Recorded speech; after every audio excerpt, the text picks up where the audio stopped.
the bucket of boring thoughts. Emperor Akbar was having a very boring afternoon. He yawned so wide, a tiny fly almost flew into his mouth. "Birbal," he called, adjusting his enormous turban. "I need a challenge. Find me the silliest thing a person can do with a perfectly ordinary bucket."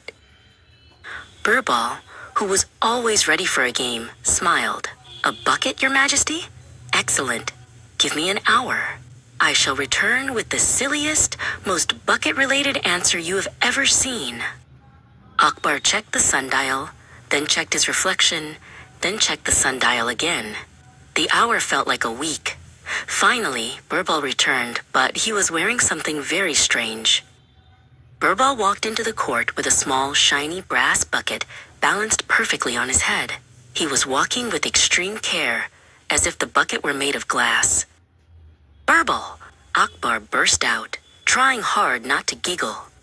"What in the name of the royal kitchen is on your head? Is that a hat?" "A hat, Your Majesty?"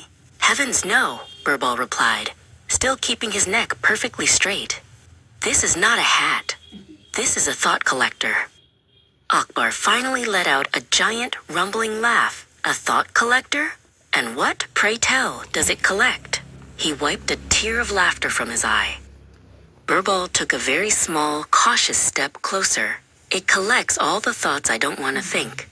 Whenever a boring idea pops up, like calculating taxes, I just dump it in here." He tapped the bucket lightly with one finger. But it's empty," Akbar pointed, his voice squeaking with mirth.